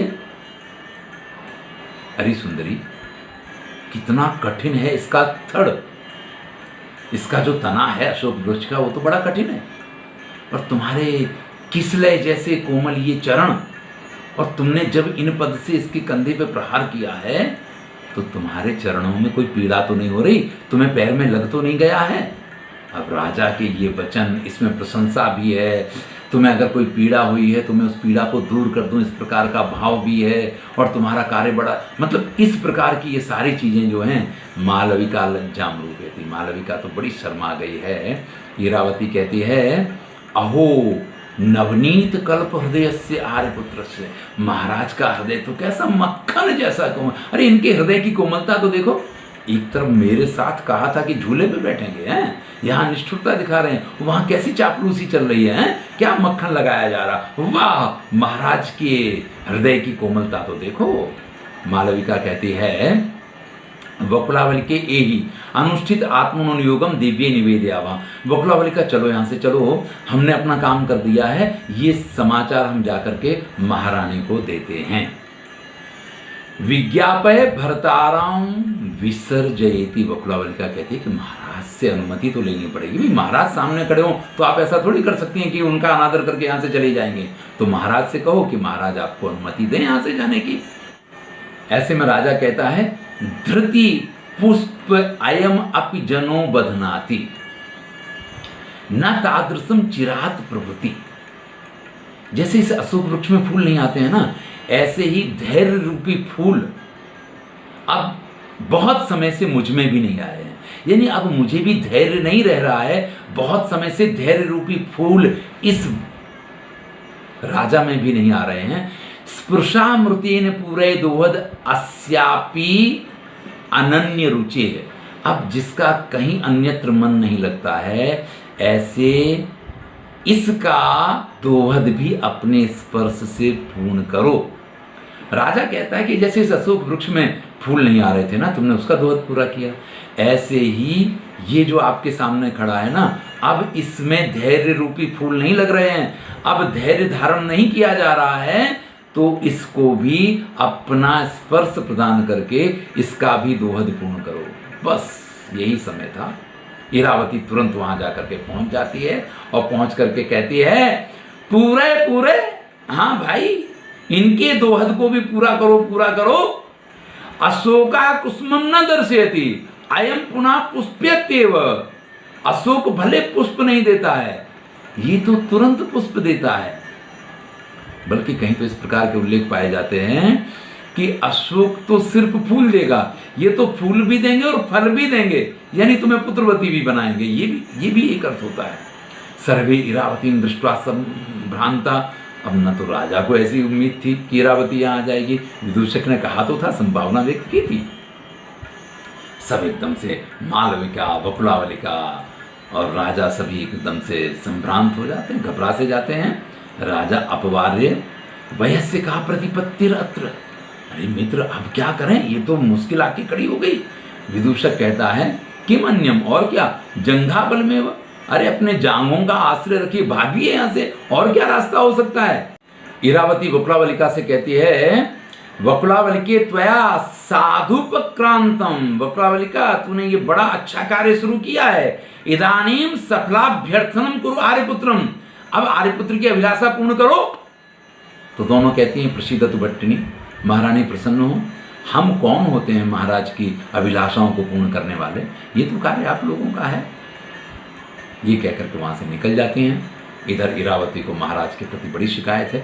अविश्वसनीय पुरुषा, पुरुष जो हैं बड़े ही अविश्वसनीय होते हैं। अब ऐसी स्थिति में जो कुछ बोला जाता है, बहुत लंबा प्रसंग है पूरा, तो मैं इसको यहीं संक्षिप्त कर रहा हूँ। ऐसे में क्या किया जाए, तो विदूषक महाराज से कहता है, कर्म गृहीते नापि कुंभीलकेन संधिच्छेदे शिक्षितोस्मीति वक्तव्यम भवति। अरे महाराज, अगर कोई घर में घुसते हुए चोर पकड़ लिया जाए तो वो भी इतना तो कहता है कि मैं तो खाली ये जो संधि है ना, जिसको बोलते हैं ना कि घर को तोड़ करके और उसके अंदर घुसा जाता है, तो मैं तो ये सीख रहा था, संधि छेद में सीख रहा था, इस प्रकार से वो भी कहता है। आप तो बिल्कुल ही कुछ बोले ही नहीं, तो ऐसा थोड़ी चलेगा। तो ये भी एक वाक्य है जो महत्वपूर्ण वाक्य है। इसके बाद इरावती बड़ा गुस्सा होती है और क्रोधित होकर के महाराज के प्रति कुछ भाषा का प्रयोग करती है। महाराज से गुस्सा होकर वहाँ से जाने लग जाती है। महाराज उसके पीछे पीछे चलते हैं। प्रसीदतु भवती प्रसीदतु, प्रसन्न होइए, प्रसन्न होइए। ऐसे में दौड़ती हुई इरावती, जो एक तो नशे में थोड़ी उसने पी रखी है, तो उसकी झांझर जो है, नहीं, उसकी जो कमर की करधनी है वो धीरे से थोड़ी खिसक जाती है, तो उसके पैरों में वो फंसती है, ठीक से चल नहीं पाती है। तो राजा कहता है, सुंदरी न शोभते प्रणयन जनी निरपेक्षता। अरे प्रेमियों के साथ इस प्रकार का व्यवहार थोड़ी किया जाता है। अरे वो तो दासी है, थोड़ा सा मन बहलाने के लिए उससे साथ हंसी मजाक कर रहा था, बाकी तो कोई ऐसा मेरा इरादा नहीं है। इरावती कहती है, सठ, आप सठ हैं, आप पे विश्वास नहीं किया जा सकता है। तब राजा कहता है, सठ इति मयि तावत अस्तुते परिचयवत्य अवधीरणा प्रिये चरण पतितया न चंडिताम विसृजसि मेखलयापि याचिता। तुमने ये जो शठ कह करके मेरा अपवाद किया है, यानी मेरे ऊपर ये आरोप है, मैं शठ नहीं हूं। अब इरावती को नहीं मालूम है। पहले महारानी धारणी थी, और जब इरावती से प्रेम हुआ तो धारणी के रहते हुए इरावती के साथ जो कुछ इन्हें किया, तो इरावती अच्छी तरीके से जानती है ना। अब उसको ये भी मालूम है कि मेरे होते हुए ये मालविका के साथ भी वही सब हो रहा है जो धारणी के रहते हुए मेरे साथ हुआ था। तो महाराज को इरावती कुछ कम पहचानती है ऐसा तो कह नहीं सकते, बड़े अच्छी ढंग से पहचानती है, इसलिए उसने शब्द का प्रयोग किया है। लेकिन इस समय महाराज ये कह रहे हैं, देखो तुम चल रही हो और तुम्हारे कमर की करधनी भी तुमको रोकने की कोशिश कर रही है, और तुम अपने क्रोध में आकर के उसकी बात को भी नहीं मान रही हो। विसर्जति मेखलयापि याचिता, वो तो मेरी करधनी नहीं है, वो तो तुम्हारी मेखला है, वो भी तुमको रोक रही है कि तुम ऐसा व्यवहार मत करो, और फिर भी तुम नहीं समझ रही हो। तो इरावती कहती है, ये भी आपका ही पक्षपात ले रही है, और फिर उस करधनी को अपनी को उतार लेती है और हाथ में लेकर के एक बार तो उसी से महाराज को मारेगी, इस प्रकार से अपने हाथ को ऊंचा करती है। लेकिन अब महारानी है, राजा के ऊपर प्रहार तो नहीं कर सकती है, अपने हाथ को रोक लेती है और रोने लग जाती है। राजा कहता है वास्पा सारा हेम कांची गुणेन श्रोणी बिंबाद अप्युपेक्षाच्युतेन चंडी चंडम हंतु मभ्युद्यताम माम विद्युद्दामनाम मेघराजीव विंध्यम। जिस प्रकार से क्रोधित होकर के और जिस प्रकार से ऊंचा हाथ करके करधनी से मुझे मारने की आप कोशिश कर रहे हैं, आप न तो मुझे मार रहे हैं और अपने हाथ को इस प्रकार से आपने रोक दिया है जैसे आकाश में बिजली चमक रही हो, इस प्रकार से वो सोने की करधनी कहीं ऊपर दिखाई दे रही है। इरावती कहता है किम मम एव भूयो अपराधम करेशी। राजा ने जो ये कहा कि तुम अपना हाथ रोको मत, तुम्हें मारना है मार लो लेकिन मुझ पे प्रसन्न हो जाओ, तो वो कहती है कि आप मुझी को अपराधी बनाएंगे। फिर इरावती का हाथ, जिस हाथ में उसने वो अपनी मेखला या करधनी पकड़ी, उसके साथ पकड़ लेते हैं राजा। अपराधीन मई दंडम संहरती किमुद्दितम कुटिल केसी वर्धयसी विलसितम त्वम दास जनाद अद्य कुप्यसी च। मैं अपराधी हूं तो इसी हाथ से, हाथ में करधनी तो पकड़ी हुई है, लो इसी हाथ से तुम मुझे मारो, मुझे दंड दो।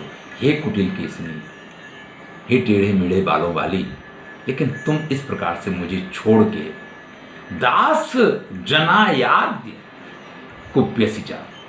मैं थोड़ा सा अगर सेवकों के साथ थोड़ी सी चर्चा करें तो इस बात के लिए तुम इस प्रकार से क्रोधित होकर के चली जाओ, ये योग्य नहीं है। नूनम इदम अनुज्ञातम, लो मैं तुमसे प्रार्थना करता हूँ, अनुनय करता हूँ, विनय करता हूँ। ये कह करके पादयोः पतति, इरावती के पैरों में गिर जाता है। लेकिन जब व्यक्ति क्रोध में होता है तब व्यक्ति को किसी चीज का ख्याल नहीं रहता है।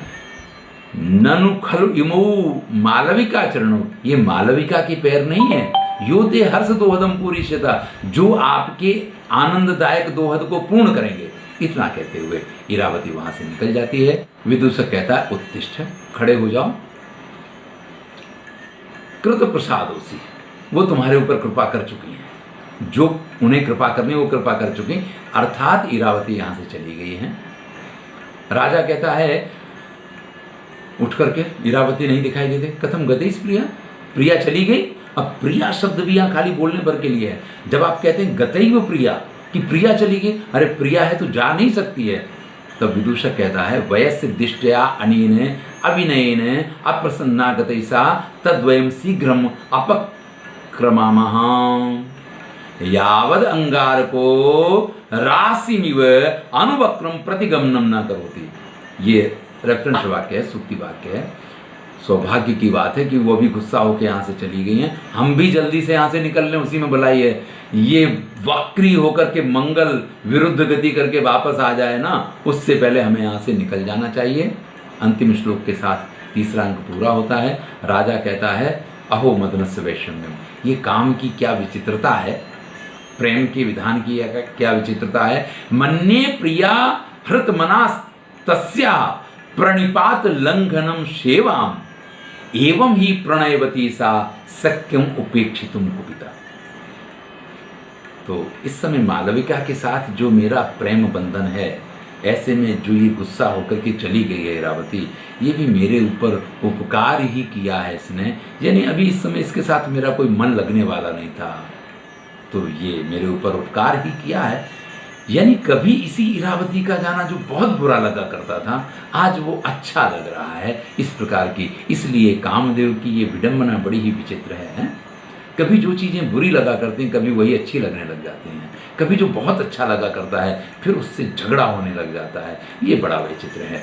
तो ये पूरा तीसरा अंक आप देख रहे हैं कि राजा ने जिस मालविका को देखा था, वो मालविका को उसको किस तरीके से प्राप्त हो, इसके लिए सारे उथल पाथल प्राप्त्याशा का जो क्षेत्र है वो शुरू हो गया है। गर्भ संधि है, क्योंकि गर्भ संधि में क्या होता है कि प्रयत्न जो हैं वो बड़े ही तीव्र होते हैं, और तीव्र होने के साथ साथ उन प्रयत्नों के कुछ कुछ फलों की प्राप्ति अप्राप्ति जैसी होती है, इसलिए इसको प्राप्त्याशा कहा गया है। यहाँ आकर के ये तीसरा अंक पूर्ण हुआ है। अगला वीडियो देखिए तुरंत मिल पाएगा तो ठीक है, नहीं तो 1-2 दिन में आपके सम्मुख प्रस्तुत करूँगा। मैं हूँ डॉक्टर हरिनिवास। मैं समझता हूँ कि आपको ये वीडियो अत्यंत उपयोगी होंगे, और अगर आपको अच्छे लगते हैं तो आप इनको लाइक अवश्य करें।